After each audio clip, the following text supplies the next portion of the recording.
Hello guys and welcome back to the channel. In today's St Kilda's strategy number 3, I'll be going through 3 Essendon players that we need to look out for in our game against them on Sunday, 3:35 at the Gabba. Now, this is being recorded on Wednesday, as I said in my preview video. I've got some work going on at my house over the next couple of days, so I don't think I'll be able to record as well as I normally would. So I do want to get these sort of videos done and sort of in the locker. Now, Gold Coast and Essendon have not played yet, so I don't know who will be sort of walking out of there fit or what happens. If I just look at their team against the Suns, they've got Draper, Hurley and Townsend out for Bellchambers, Clark and Gleeson.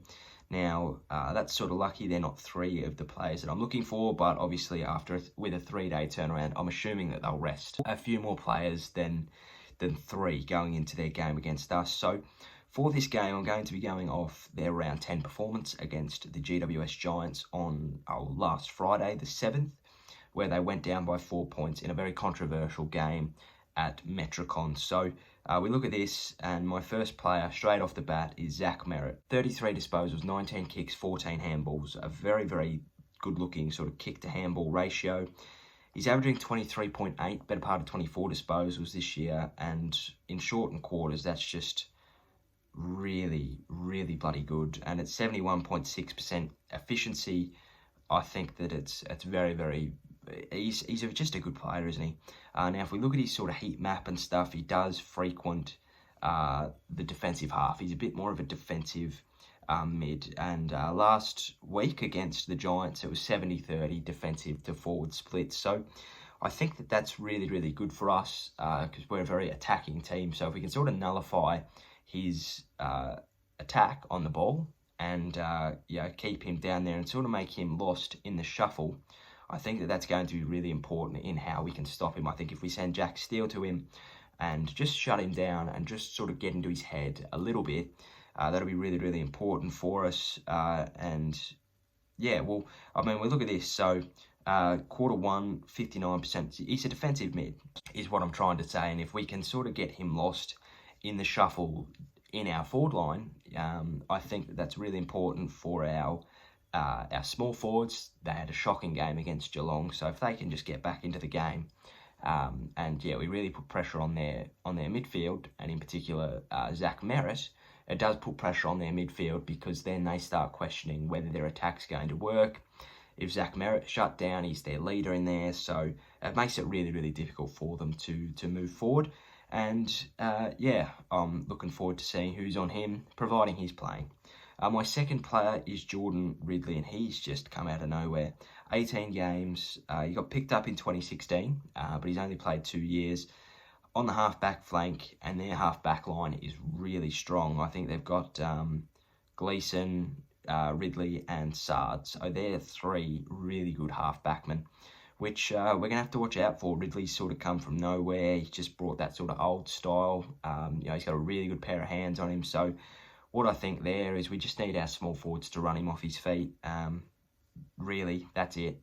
Genuinely, I think that is genuinely how we beat him. We just need to not give him the aerial prowess that he so loves.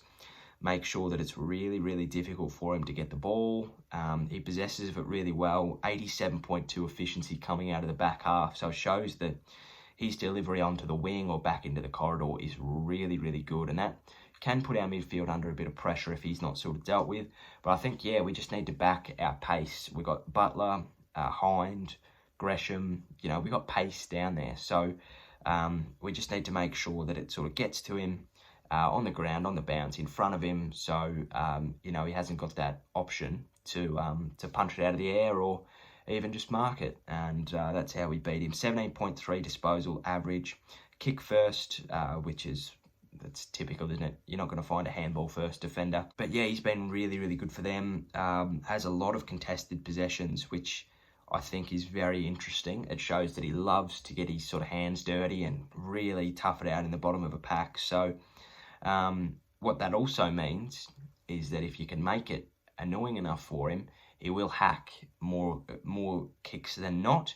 And that's a really good opportunity to build that half-back flank wall that we have done so well. Caulfield marks on the wing, sends it back in. Hopefully he's nullified or distracted or whatever. big mark to King, leads to a goal. So he's very gettable. I think that hopefully his inexperience sort of dampers him, and hopefully our forward line can put him under enough pressure. But it depends who he goes on to be honest. If he goes on to King, which I doubt he will, that's good for us. If he sticks on, I back all of our forwards to be able to beat him. He did have an injury concern against the Giants, which is interesting to say the least. But yeah, I think that's neither here nor there. He's been selected to play this week, so whether he gets managed after the game. See, I'm really interested to see their squad, whether they do manage people like that or not. It's going to be very, very interesting, and it's something I'm really looking forward to seeing. On to my third and final player. It's Adam Sard. He just doesn't stop running. He's a genuine machine. A defensive mid, I'd say. He pushes up the ground a lot, and he just uses his speed off half-back just to run you off your feet. He's pretty unbelievable, to be honest. Spends a lot of time on the ground, and he averages a lot of metres gained. He just runs like there's no tomorrow. It's amazing. Averaging 19.6 disposals, 11.8 kicks in that 20. So, 12 kicks out of 20 disposals. A lot of game time. He's just a running machine, and I think that what you need to do is put a Nick Hind on him or a Dan Butler, and just run with him, because I think for him, you need to have a defensive forward, somebody who can attack and kick your goals like your Nick Hind, but somebody who's not afraid that if he's losing a contest, to be able to try and run down somebody like Adam Sard. Now, I think what we could do is just pressure his kicks, because he does like to get it on the half-back flank and run it through the corridor. So maybe cut the corridor off for him. That would be what I would do anyway, is just make it really difficult for him to get that short kick onto the wing, or to get that entry inside 50. Try and make him go out wide and slow his game down, because the moment that he starts playing his game and starts, getting the disposals he wants, and Essendon start getting the disposals what they want, we begin to go onto the back foot a little bit. I do think he's very, very beatable. You just got to put the pressure on him and really make him think about every disposal that he's doing. Cut the corridor off and just make him really, really nervous whenever he gets the ball. I've got an honourable mention here, and it's Sam Draper. I don't know if he's playing. He's obviously been managed this week, but he's just a ripping player. He will be a ripping player.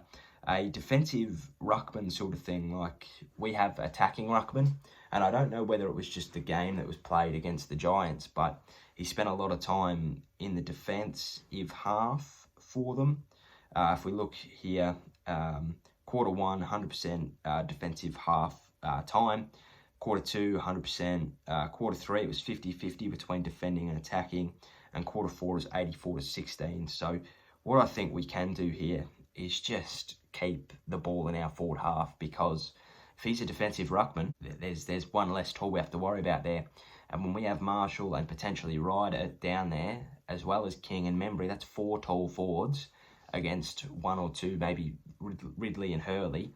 No Draper. So that's a win to us. I think he's stupidly inexperienced, so that works in our favour. This is just time for Paddy Ryder or even Marshall just to flex their muscles. Hopefully the midfield are really, really switched on this week, read the hit zones and just run it through. I don't see a reason why we lose this game.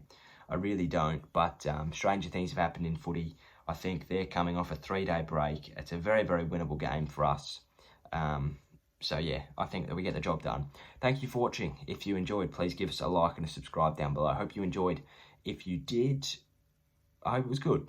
I don't know what I was trying to say there, but anyway, thank you for watching. Go Saints.